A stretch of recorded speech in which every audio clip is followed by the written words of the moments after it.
Welcome बच्चों। जैसे कि यहाँ पर आज फिर से हमने हेडिंग लिखी है units and measurement and doubt session. जैसे कि आप में से कोई बच्चे जब डाउट पूछते हैं और वो डाउट अगर नया क्वेश्चन के रूप में होता है तो मेरा काम होता है कि मैं वो सभी बच्चों को भी बताऊँ ताकि उस विद्यार्थी का डाउट तो क्लियर हो ही जाए लेकिन उसका फ़ायदा सभी को मिले। ठीक है। चलो यहाँ पर देखो, जो एक चीज़ है इसमें स्पेशली जो इस्तेमाल किया गया है वो जो इंस्ट्रूमेंट है हमारा वो है स्क्रू गेज। तो मैंने जैसे कि आपको लास्ट टाइम में भी कहा है कि वर्नियर कैलिपर्स और स्क्रू गेज को किस तरह से इस्तेमाल करते हैं मैं आपको पूरा वो वीडियो में भी बताने वाला हूँ और रेगुलर क्लास जब चलूंगा उसमें भी। तो यहाँ पे थोड़ा हम डायरेक्ट करने की कोशिश करते हैं, बस आप उसको थोड़ा सा देखिए क्योंकि ये चीज़ अपनी जब हुई नहीं है, होने वाली है लेकिन हुई नहीं है, तो थोड़ा सा समझने में आपको थोड़ी टेंशन हो सकती है कि यहाँ पे पिच क्या है, सर्कुलर रीडिंग्स क्या है, डिविजन्स क्या है। ठीक है, लेकिन जितना भी हम इससे समझते हैं ताकि उस बच्चे का प्रॉब्लम तो सॉल्व हो ही जाए और इसका फ़ायदा थोड़ा सा आपको मिले। तो चलो सबसे पहले देखते हैं the density of solid ball. आप सबको मालूम है डेंसिटी, तो डेंसिटी का फार्मूला क्या होता है? Density is equal to mass upon volume. ये ध्यान में रखना है आपको। ठीक है। Of a solid ball is to be determined in an experiment, यानी कोई एक्सपेरिमेंट करना है, उसमें कोई बॉल है, मान लीजिए जैसा छर्रा वगैरह होता है ना। ठीक है, तो वो छर्रा जो स्पेरिकल बॉल होता है उसकी डेंसिटी मालूम करना है। आगे क्या कहा? The diameter of the ball. जैसे अगर मान लीजिए कि ये आपका बॉल है, मैं थोड़ा बड़ा बता देता हूँ, ये आपको मालूम है ये उसका क्या होगा? डायमीटर। तो ये diameter of the ball is measured with the screw gauge. अब थोड़ा सा मैं आपको इस तरह से बता देता हूँ। स्क्रू गेज आपको कुछ इस तरह से मिलने वाला है जब आप भविष्य में यहाँ पे रीडिंग रहते हैं यहाँ पे। ठीक है, इस तरह से फिराने वाला वगैरह होता है। तो ये सब मैं चीज़ें प्रैक्टिकली आपको बताने वाला हूँ कि किस तरह से रहेगा। तो डायमीटर किससे मेजर किया जाना है? With a screw gauge. तो जब भी स्क्रू गेज होता है, वर्नियर कैलिपर होता है, वहाँ पे लीस्ट काउंट होता है, उसका पीच होता है। ठीक है, सर्कुलर डिविजन्स होते हैं, मेन स्केल रीडिंग होती है, ये सब चीज़ें होती है। तो हम उसको पढ़ेंगे आगे। ठीक है। हुज, देखो क्या कहा? The diameter of the ball is to be measured with the screw gauge whose pitch is 0.1 millimetre. तो चलो पहले हम गिवन डेटा में जो चीज़ें देना है उनको, यानी दी है, वो लिखते हैं। तो उन्होंने पीच दी है। ठीक है, पीच ऑफ स्क्रू गेज क्या बोलेंगे यहाँ पर हम? Pitch of screw gauge. ठीक है, तो स्क्रू गेज की पीच हमको क्या दी है? ठीक है, वो दी है हमको 0.5 मिलीमीटर। ठीक है, एक एक करके ध्यान में रखो। And there are 50 divisions on the circular scale. ठीक है, तो टोटल डिविजन्स क्या है? Total divisions on circular scale में टोटल डिवीजन दी है 50। कभी कभी कुछ इस पे वो रहते हैं 100 तक। ठीक है, तो टेंशन लेने वाली बात नहीं है। आगे, the reading on the main scale is 2.5 mm। ठीक है, तो यहाँ पर लिख देते हैं मेन स्केल रीडिंग। तो मेन स्केल रीडिंग को आप शॉर्ट में MSR भी बोल सकते हो। ठीक है, तो कितना दिया है? 2.5 mm। ठीक है, आगे, and that on the circular scale is 20 division. Circular scale पर कितने डिवीजन है? 20। ठीक है, तो डिवीजन्स, ठीक है, divisions on circular scale is equal to कितना दिया है? 20। देखो टोटल डिवीजन रहते कितने हैं? 50, लेकिन उसमें से जब मैच कर रहे तो कितने कर रहे हैं? सिर्फ 20। आगे क्या कहा है? ठीक है, 2.5 mm and that on the circular scale is 20 division if the measured mass, ध्यान दो, जैसे कि इसमें मास भी लगेगा, if the measured mass of the ball has a relative error of 2%। हम इसको थोड़ी देर के बाद में लेते हैं, पहले डायमीटर का काम करते हैं। ठीक है, तो चलो अब देखो यहाँ पर उसने जब मैं बताऊँगा आपको तब आपको थोड़ा सा क्लियर होगा बाद में।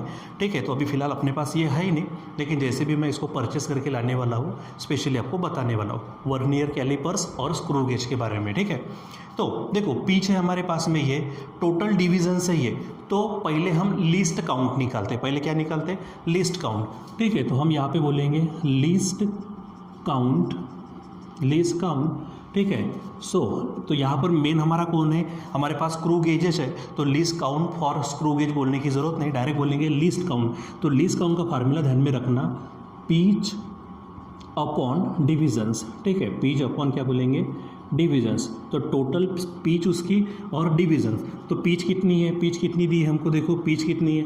0.5 और डिविजन्स कितने हैं टोटल, वो है 50, तो इसलिए आप इसको डिवाइड करो तो 50 0 ज़ा 0, फिर 5 आएगा, फिर से 50 0 ज़ा 0, फिर 5 का 50 बनेगा तो 51 ज़ा 50, यानी इसका जो लीस्ट काउंट है वो लीस्ट काउंट कितना बना है 0.01। ठीक है, चलो आगे क्या कहा वो देखो। अब लिस्ट काउंट हो गया हमको, ये हमारे पास मेन स्केल रीडिंग दी है और डिविजन्स, तो अब हम क्या करेंगे इसका एक्चुअल डायमीटर निकालेंगे, यानी डायमीटर ऑफ बॉल, क्या बोलेंगे हम,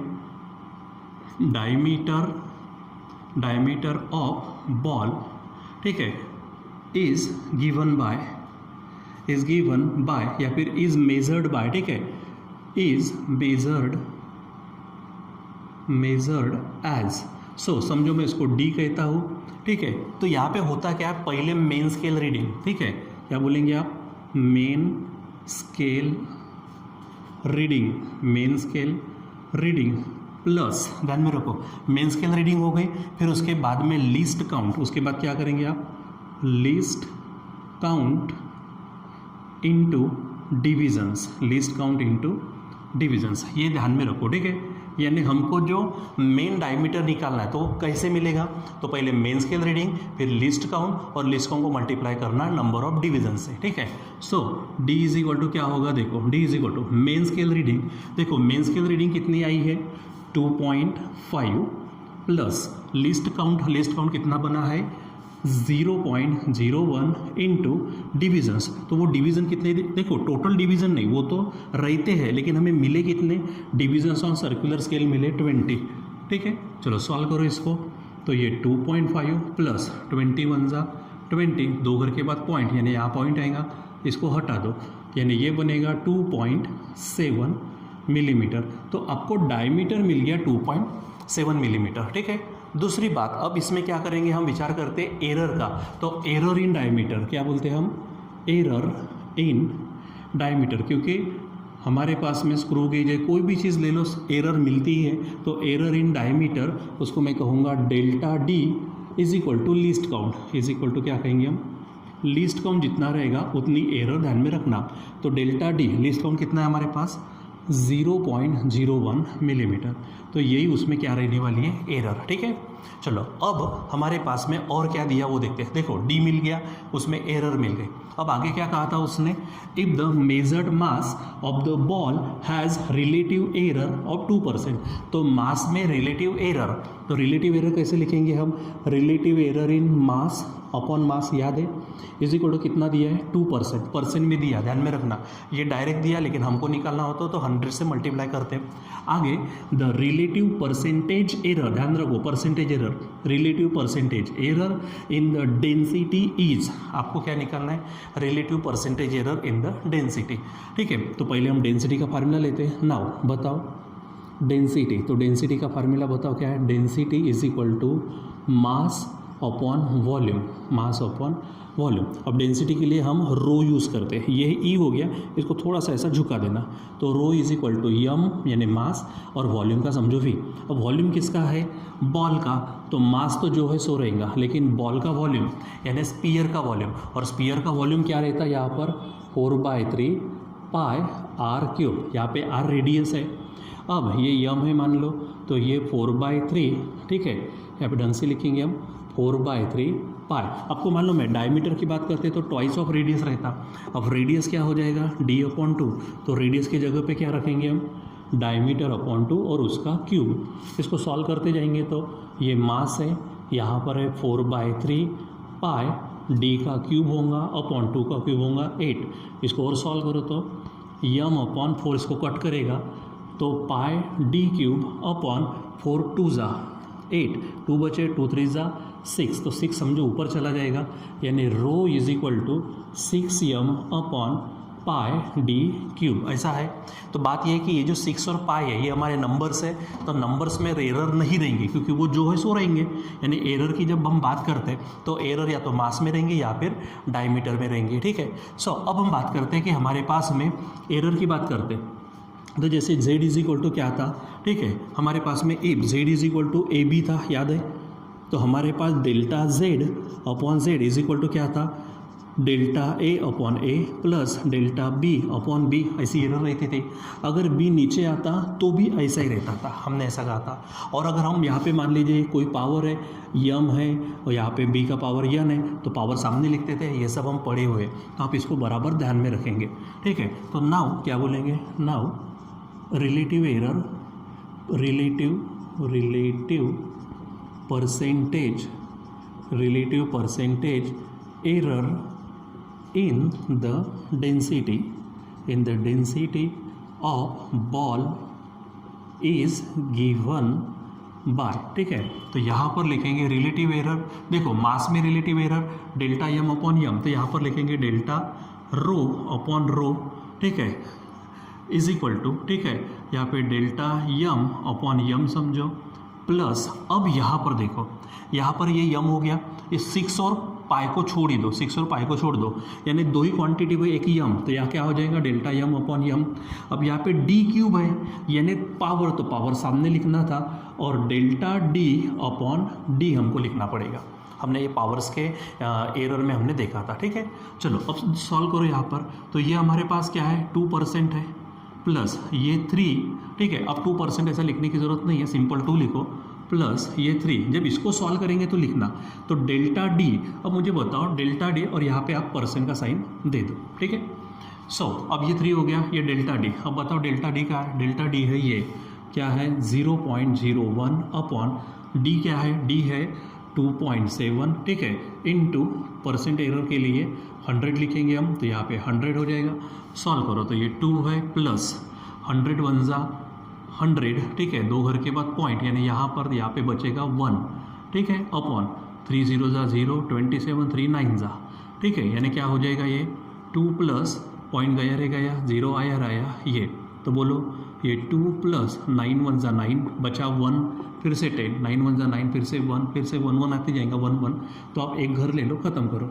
इसलिए यहाँ पर होगा ये 2 + 1 3 और ये 1, इसलिए क्या बोलेंगे हम delta rho upon rho is equal to 3.1%, ठीक है, यानी आपका जो आंसर रहेगा वो आपका आंसर रहेगा 3.1%, यानी the relative percentage error in the density of the ball is this 3.1%, ठीक है।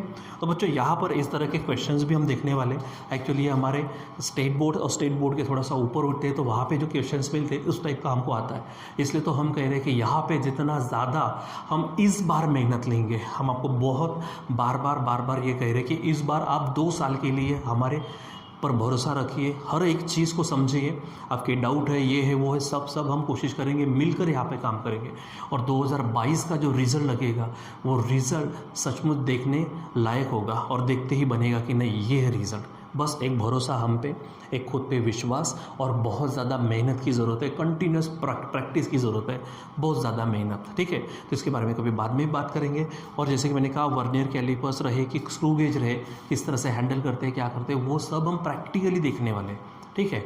सो कोई बात नहीं रहेंगे। अब इसमें से हो सकता है कि छोटी मोटी चीज़ें आपको नहीं समझे, क्योंकि हमने ये पढ़ा नहीं है, यहाँ से कुछ चीज़ें हमने पढ़ी नहीं है, बस डायरेक्ट आज ये डाउट आया था किसी बच्चे को, अपना ही दोस्त मित्र है आपका भूषण करके, उन्होंने पूछा, और क्योंकि मुझे लगा कि ये डाउट सिर्फ उसको बताने के एवज में सबको बताना चाहिए, इसलिए हमने इसको वीडियो में लिया, नहीं तो मैं पर्सनली भी अगर उसको बता देता हूँ तो मेरा क्लास आगे बढ़ जाता। लेकिन हम चाहते नहीं, आप नहीं चाहते क्या कि आपको भी जो डाउट्स है वो डाउट्स आपके इसी तरह से क्लियर हो, उनका फ़ायदा सबको हो, ठीक है। तो उसके लिए ज़रूरी है कि सबसे ज़्यादा पढ़ाई में डाउट्स आएंगे तो क्लियर होंगे, पढ़ाई नहीं करेंगे तो डाउट ही नहीं आएंगे, ठीक है बच्चों। सो बच्चों आज के लिए बस इतना ही, बाकी का कंटिन्यू करेंगे बाद में। Till then bye.